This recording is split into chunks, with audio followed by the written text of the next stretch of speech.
welcome back. I'm Daryl Chin. I'm here with Ivan Lim from the New Paper, John Molina, a musician who performs at Tampa, Valerie Chua, an entrepreneur, RJ, a show presenter, and Adrian Houghton, director of a sports bar. So, okay, how many? Two sports bars.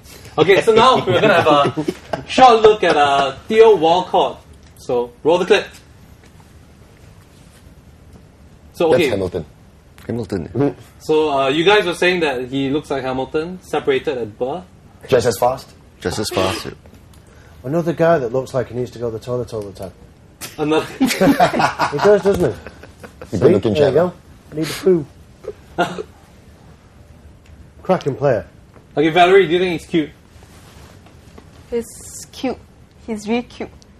Okay, so do you think he's too good a player? Kitty cute. Sorry? Is he too good a player, or what do you think of his skills? Okay, he's young, and he is also very good. And he is the one who is actually doing the job for the first half of the game. What do you guys think? Yeah, definitely the best player in the first 45 minutes In against fact, we noticed him only, right? Yeah, that's right. Yeah. The rest of England was running a riot, mate. I mean, he was like, wow, he was like all over the shop. Right. I mean, Is it because like he's the young? engine. No, I think it's because of who he is. He's Theo Walcott. He was brought in. He's here to make a statement, for sure. He was brought into the national team at a very, very young age. Yeah. And he's still young now. He's so young, man. Because he was brought in early, I mean, he's got a lot more aggressive. He's been a little bit more selfish with the ball. It's what you need to be a decent striker. So I think Ericsson it was Ericsson that brought him in, wasn't it? That's right. I think Ericsson made the right call. I mean, he didn't actually play, did he? No, yeah, he Well, was on he was got on the that side, experience, which is has become very valuable, obviously, because the guy was fantastic in the first half. A little bit quieter in the second half, but 5 goals, you can't complain, can you? Yeah, you can't. Yeah. So his performance was only very outstanding in the first half? Particularly outstanding in the first half, but I mean, he quieted down in the second half. I think more so because of tactical changes. Too much as well from out of him, and yes, because of the changes, therefore. Yeah, so I mean, the play shifted to the other side of the. Yeah, that's what I thought. He's got a very good club manager as well. I mean, Wenger won't let him get carried away. He'll keep his feet on the ground, much like Ferguson does with the young lads that come up through the ranks at Old Trafford or like when he brought in Rooney. I mean, Rooney could have gone completely off the rails. That guy's a nutter. He nearly did. Yeah, well, he comes from a massive family in Liverpool. There's a lot of boxers in his family. He's basically knows a little bit of a Liverpool skull, a little Liverpool Albang. Yeah. And went to Ferguson, done a great job, and I think Wenger's going to do the same thing with Walcott. Should, to bring out the best in him. So, when do you think he'll bloom and become a? He is already beginning to. That's what I think. You just watch him. I think he's the next guy to watch. When do you think Manchester United will buy him? That won't happen. Maybe Ferrari will buy him. Or to carry one side of the wheel or something like that.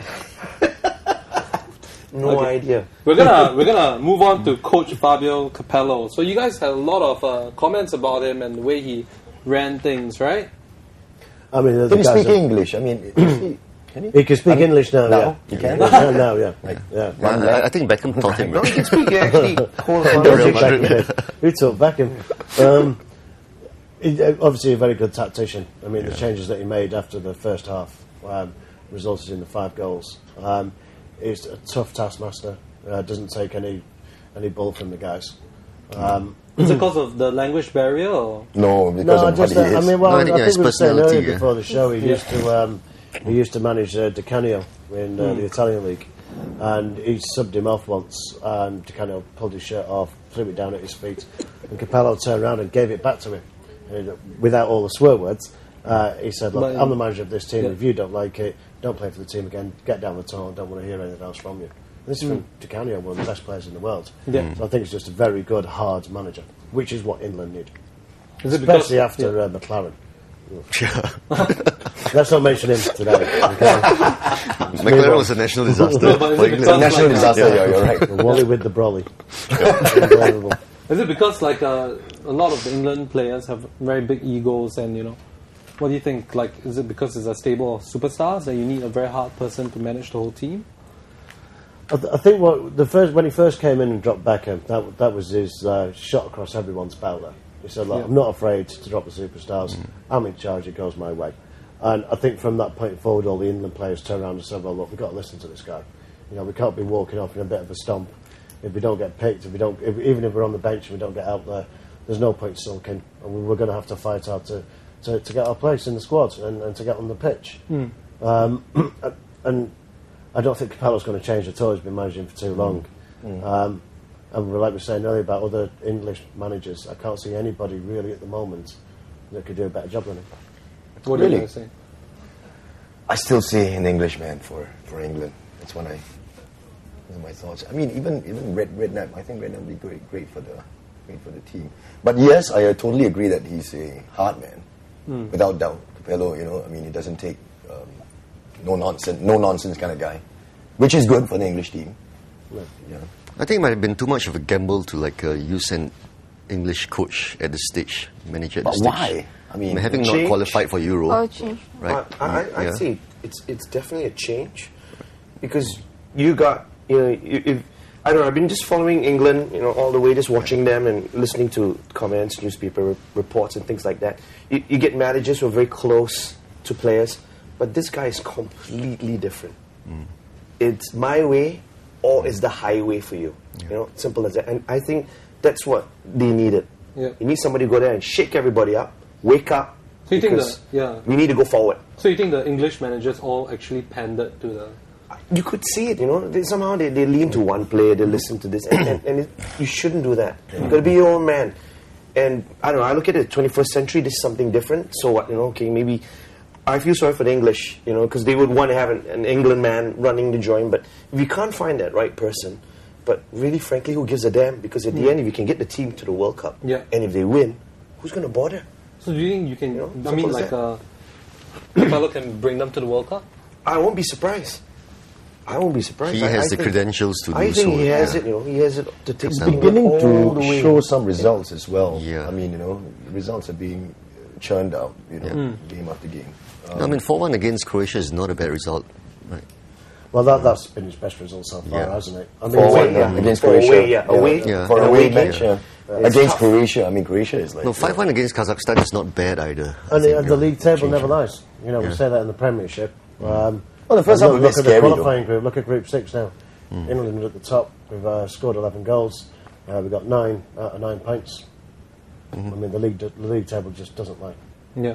And at the end of the day. I like Capello because he's willing to take risk. He's willing to bring in players, you know, and give them a chance to shine. Walcott, for instance, He gave And you Walcott a Matthew chance. Upson, you know, I mean, I was surprised. Matthew Upson, I thought that was a great, I mean, you know, in that sense, a great steal for him. I bet if it was one of the English coaches, they would have called Sol Campbell back to put him back there. All the big stars. Really, seriously, you know. I mean, which other coach would do that, especially for goalkeeper? I think James is really playing one of the best football in his career. You know, when he was in Liverpool, he was like a joke. You know, Calamity James. It was horrible. They called him Dracula. Yeah, Dracula. Because he didn't like crosses. But look at him right now. You know, he's Such a corny joke.